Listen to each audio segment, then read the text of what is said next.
Okay, awesome. We're now recording. Okay, awesome. So if I could just have you start off with introducing yourself and just kind of tell us a little bit about how you got involved with working with rivers through a law standpoint. Sure. Well, my name's Chris Dalbom, and I'm the director at the Tulane Institute on Water Resources, Law, and Policy. And I knew what I wanted to do eventually was environmental law. And before I went to law school, I was a geographer. And the thing about geography that really attracted me was it was kind of a way to study everything. And now I kind of use water law as a way to study everything. Because in the same way, almost, everywhere has a place and a space to it, there's a water element to almost everything as well. And I went to law school in order to do environmental law. I went here to Tulane, and then I never left. I'm one of those people who kind of just rolled straight over from the student side to the staff and faculty side. And so I was really lucky that we have this program. Our institute here at Tulane is part of the law school, part of the environmental law program, but a research shop, something kind of think tanky. Uh, Unlike most lawyers, we don't have to we don't have to find a client in order to do work. We kind of are our own clients and then find someone else to convince them that the work we've come up with is worth supporting is kind of our model. And so we're a little different than most lawyers in that we get to kind of do what we've identified as necessary. And so that means getting to work on things that most lawyers don't get the opportunity to work on. That sounds so, I just love that. I think with Tulane, it's very unique and specific towards obviously the region, but also just it's a very unique environmental program. Um, so kind of talking about Louisiana more, how does Louisiana play in what role does Louisiana play in the management of the Mississippi River compared to like an upstream state like Missouri? And how much influence does Louisiana specifically have in the management of the river? That's a great question.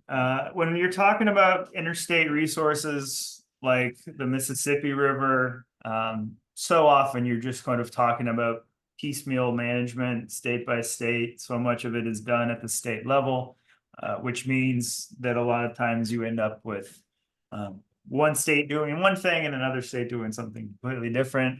Or maybe kind of some of the thinking that you're seeing with climate change right now and like energy transitions and sort of like, well, why would we do it if some other country is not going to do it? You see that with water and with resources. And some places, some interstate resources have things like an interstate compact that kind of provides some overarching direction and management. The Delaware River is one of them that has a really strong compact and really unified management in a way that most rivers don't have, at least in this country. You see it more with all of the sort of international streams within the EU. You see better kind of international work there. There's been a lot of work in Southeast Asia around the Mekong and that big international resource. But the Mississippi River, which is a river that's on the same scale, if not bigger than all of these, outside of sort of Corps of Engineers directed mandates, which is sort of broadly, there's the idea of providing the consistent navigation, especially for like barges and stuff like that, and then flood control projects at various points. There isn't really a role that any one state plays in a major way. There are, I suppose, kind of major roles that states play sort of in a side effect sort of way, right? One of the biggest issues that we have down here with the Mississippi River is nutrient pollution, phosphorus and nitrogen. And that what happens is when that hyper nutrified water in the river gets to the Gulf of Mexico, it triggers algal blooms. Those algal blooms then lead to a dead zone essentially. When the algae dies, bacteria comes in and then uses the rest of the oxygen up in the water, and then there's no oxygen in the water, and so it kills things that need oxygen, which is almost everything.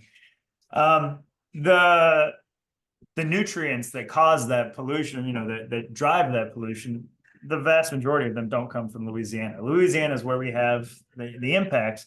But most of it comes like from the Corn Belt and areas like that. Like Illinois contributes more than any other state, but lots of states contribute a large amount in a way that we don't down here in Louisiana. And then similar or kind of on a related note right now, when there's contention, I guess, maybe between Louisiana and Mississippi in terms of like where floodwaters go, because when those waters end up over in Mississippi, they kind of have that same dead zone effect. And Mississippi is pretty consistent and clear in that they don't want those waters in Mississippi, and they don't want to have to deal with that sort of dead zone issue. But that doesn't mean that they're necessarily working with Louisiana to try to get all of these upstream states to lessen the nutrients in the river and make the situation better for both of us. I think we'd rather just the situation stay our problem and not theirs. That makes sense. So you kind of touched on this already, but I was wondering like what the biggest challenge with the Mississippi, like what it is or what it faces. The biggest challenge with the Mississippi is, the scale of the Mississippi is what leads to all of these challenges, is what makes all of the challenges bigger. But the flip side of that is when we're talking about climate change, we're talking about sea level rise, and we're talking about all of these coastal areas being inundated and flooded and things like that. The Mississippi River is what actually like gives me more hope for New Orleans and our area around here than many other coastal areas. And that we have the source of fresh water and sediment that can build land, can be put to work, and is also, a big reason why New Orleans is so important. When the Louisiana Purchase happened, it was for the Mississippi River and New Orleans, and a port on the Mississippi River. Nebraska, the Dakota, Kansas, all these other, Iowa, all of these other places were just extra thrown in there, if we're being honest, right? All of that land stretching up to Montana was just thrown in. What mattered was the river and New Orleans. And I think our, importance just in terms of the national and global economies is something that's not changed, since 1803. And so, although the river's scale makes things more difficult and more challenging, it gives with one hand and takes away with the other, I suppose. But really, the biggest challenge, I think, for the Mississippi River, for managing the Mississippi River and others, is our federal system, where half of the job is federal governments and half the job is state governments, and they can't necessarily work on it together. Sometimes I get to host, give talks to visitors who are here on like State Department sponsored visits. Mm-hmm. And one time I had a handful of like hydrologic engineers from like one of the post-Soviet Central Asian countries, probably most notoriously run by a dictator. And I was talking to them about what we do here in the Mississippi River and the challenges that we have. And they pitied me so much. And they were like, wow, that's really, we wish you the best of luck, because, our system is like the most difficult system to try to work this stuff through. If they had something of this scale, they could just go to their dictator and say, hey, we need to do this. And he'd say, okay, do it. And at the end of it, right? As opposed to us, like, we need to get 30 states to try to agree to do these things. Mm-hmm. And we need to get the federal government to be a part of it and to help make it happen. Mm-hmm.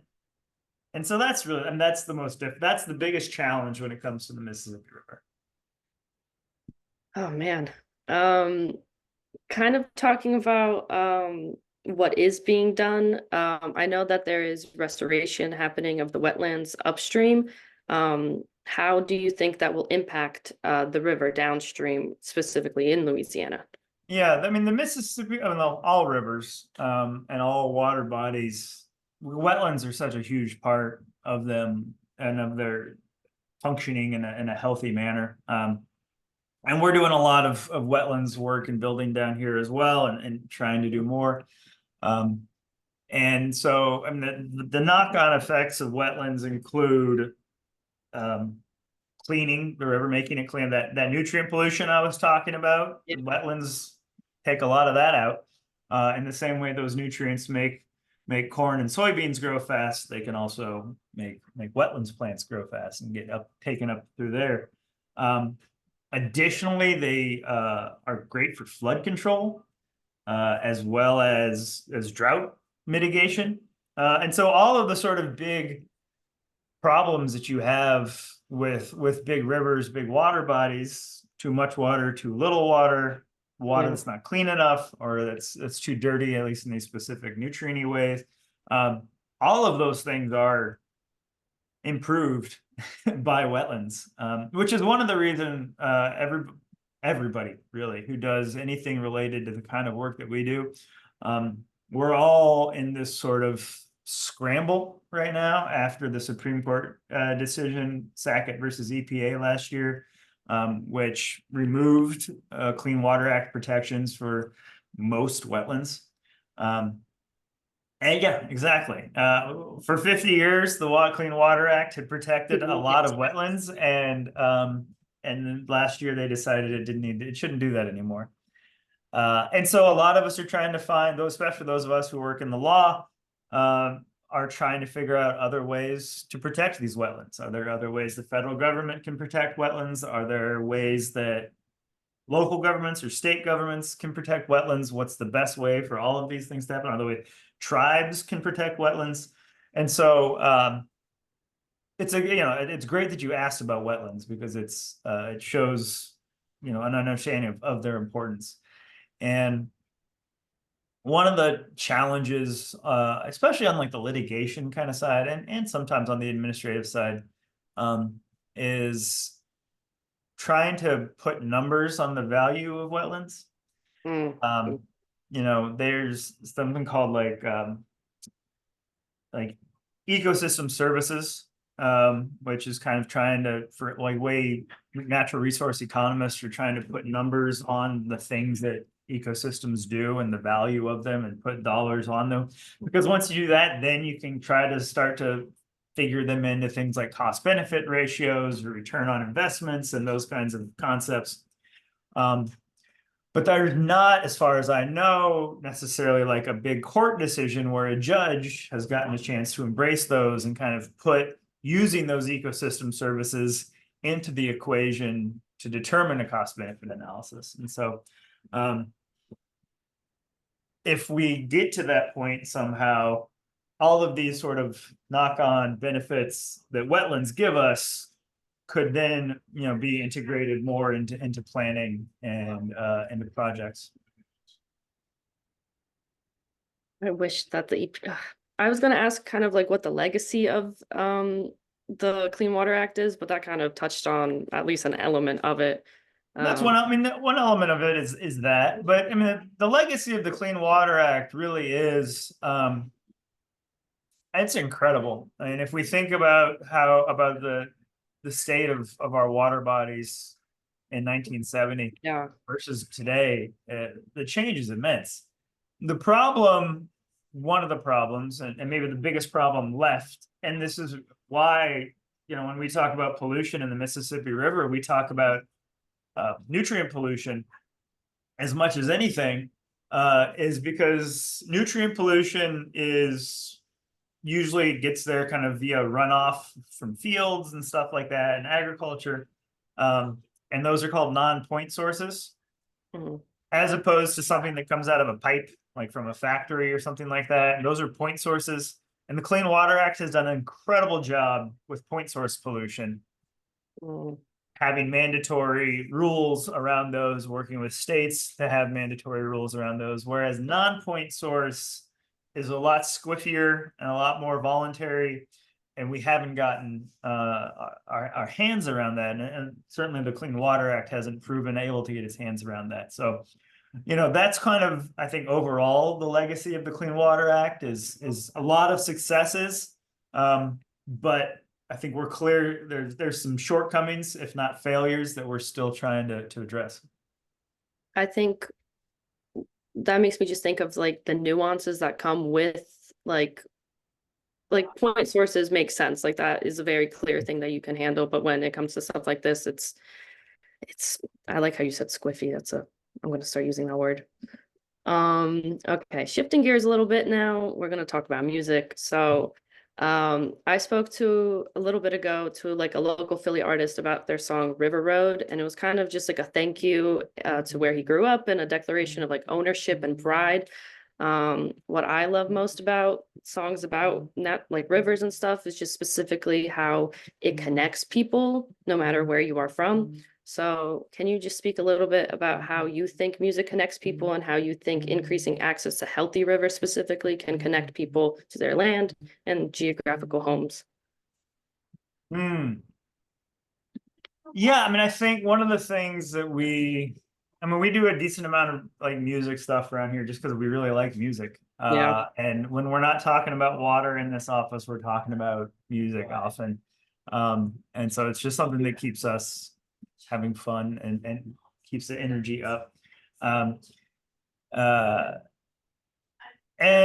there is like a really important connection with place and music. And can you guys shut that door? That's good. I'm just recording this. Thanks. You'll edit that part out. So I think, there is an important music has such an important connection to place, and being in Louisiana and New Orleans is like something it's in my face every day, I mean, I've got playlists of like songs about Louisiana by people who aren't even from Louisiana, right? Like I grew up in Kansas. There's no songs about Kansas by people who weren't from Kansas or in the band Kansas. I mean, so it's it's a unique kind of connection with place, and certain places maybe more than others. And there's a similar, the way water connects us to place is works in a similar way. Like in my water class every fall that I teach, like first day of class, I'm always like, and what body of water is closest to wherever you call home, and like people have an answer. People are like, oh, I don't know what water I grew up by. Like, no, because it matters. And so I think that's it's also true of music in a way that like, oh, there are like these like 20 genres that are New Orleans music genres that if I didn't live in New Orleans, I wouldn't know or connect with or understand. And maybe it's the same with water. How do you, I don't know how to ask this question now, but how do you think laws and policy can work towards building a community that unites people to their natural resources to feel that connection that music does, and not only? I mean, I think, policy, right, so often is just sort of storytelling, and it's telling the story of what you as a community or a state or nation value and prioritize. And then laws are a reflection of that, and hopefully a way to carry that out and so laws and policies can prioritize things like waterfront access and parks that incorporate water features. And now that we've learned so much more about things like green infrastructure, as opposed to sort of like all the gray stuff where it's just build a concrete wall, you can use park areas and open spaces like that to also have kind of extra value and extra duty around like water management and flood control and these sorts of things. And so I think that sort of green green infrastructure and water features, you know, can be not just, I mean, for the first step, just even allowed, right? If your laws kind of say like water, like flood control is, you know, available for funding in the form of dams, levees, and flood walls or something like that, then you're stuck, right? You're not going to be able to utilize these sorts of things that can kind of connect people to the landscape and connect people to the water itself, and as well as the nature and the, you know, ecosystems and everything that can kind of bloom around it. So I mean, even at that, there's kind of that first stage, right? Like, oh, like we've kind of like, as you know, active citizen type people, you know, we want to prioritize our connection with this place and with this water. And so then we need to kind of make sure that the laws not only allow it, but then the next step is, you know, to prioritize it. Like, and that those are things that can be in the a statute or a municipal code or something like that, that, you know, directs an office or an agency not only to protect us from floods or something like that, but to provide opportunities for that sort of interface with the water or with nature. So there's ways to do it. And they might not always seem obvious, like if you're just thinking about like, oh, contracts or torts or those kinds of things. But, you know, it's, you know, you can kind of identify a need and or you come up with projects or plans. And then the kind of last step, and the one that people get stuck at a lot of time, and hopefully our shop is helping people get better at that, is the like, okay, well, let's make it somebody's job. Let's make it, let's figure out a way to fund it. Like, you know, it's one thing to make it someone's job. It's another thing to actually make it possible. And what are the mechanisms for that? And so that is kind of the last step towards achieving these kinds of things you're asking about. I think I have my last question for you. I Okay. don't know if you have an answer for this, but do you have a favorite song about rivers? My personal favorite is I've Known Rivers by Gary Bartz, or if possibly even Joni Mitchell's Rivers, just because that one's just every time so good. But Yeah. if anything comes to Favorite mind. song about rivers. Well, A$AP Rock had a song that was our like water song of the year last year called "By the River." I don't know if you know that one, but it's I don't know, but pretty I will listen. fantastic. Yeah. Um, and let's see, other river song. You know what? I'm just gonna go ahead and pull up my rivers playlist, and we'll see if something jogs my memory as being the one that I think is my favorite. River songs.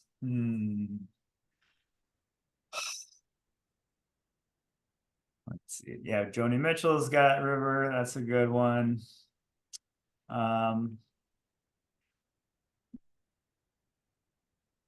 Leo Nosatelli has one called Riverfront. He's one of he played guitar in the Meters. And it's about like working down on the river because he like worked. He's like a dock worker as well. Hmm.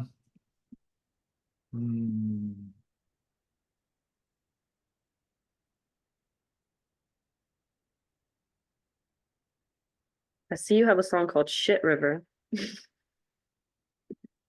Don't Are know you what looking at my playlist too? I don't know where that was. this is. Water Songs 2022. Oh, okay. I'm on the website and looking. Mm. There's I'm not sure if there's a Oh, specific I river. don't know that. I'll have to go and listen to that one. Yeah, I mean, there's so many.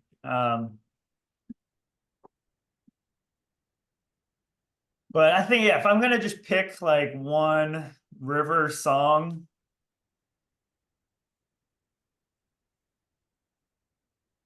maybe Up on Cripple Creek, the band. That's one of the first ones that comes to mind. You know, so many other, there's like lots of songs that kind of like that I love Hmm. that refer to the river or kind of like that, you know, Yeah. like Memphis, Tennessee by Chuck Berry. it's not about the river, but he references like, oh, it's about half a mile up past the Mississippi Bridge and that kind of stuff. So, um, I like those kinds of things.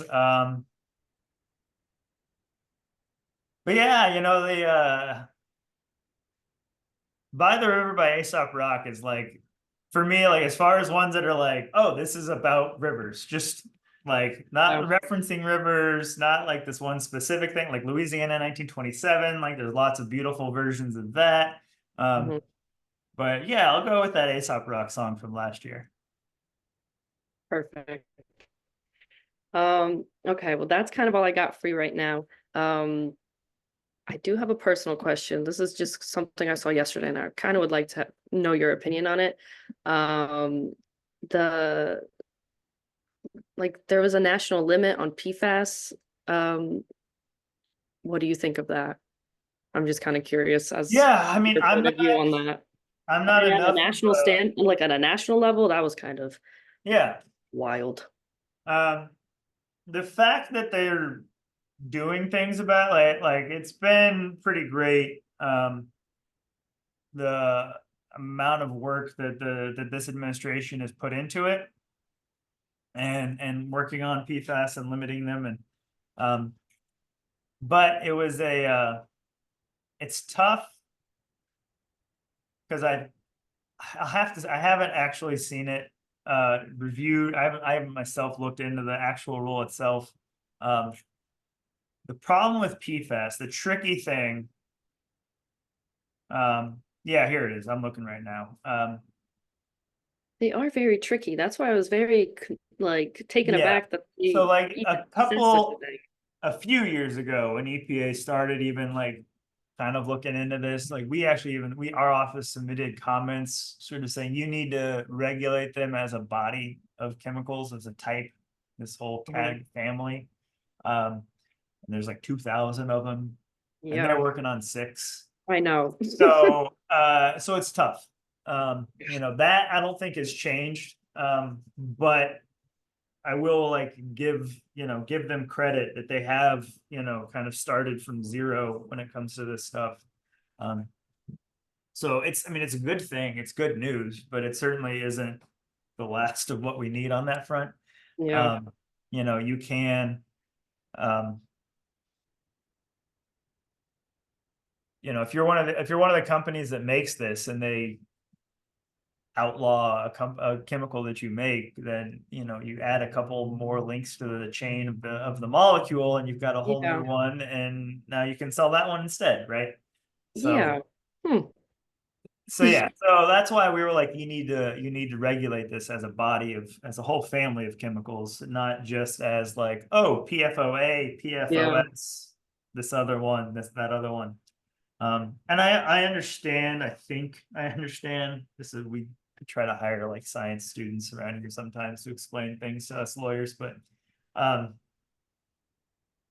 some types of PFAS are potentially more harmful than others, um, because of the way they're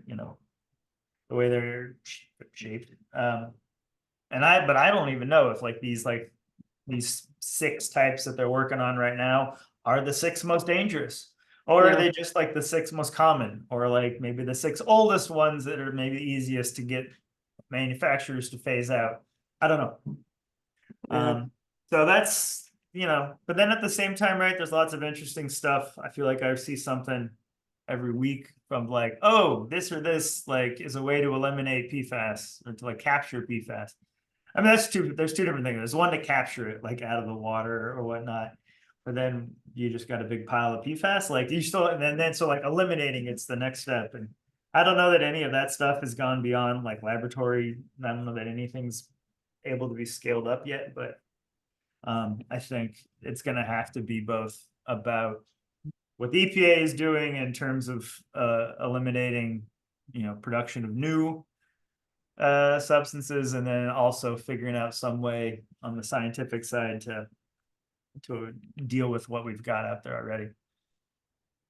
yeah. It's a big, big mountain to climb. That's for Yeah. sure.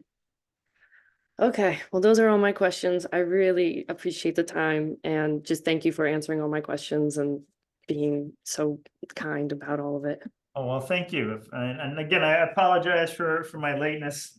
Um, but if there's, anything you need in the future and you want to keep on doing water and rivery stuff and you think I could be helpful, don't hesitate to reach out. Thank you. I really appreciate that. The one thing that you can help me out with is just sending me the recording for now, but in the I will future, do that. definitely we'll be in contact. So All thank you right, so much. sounds good. All right. I hope you have a great rest of your day. Thank you. I'm going to go teach a class. Awesome. All All right. right. Thank you. Bye-bye.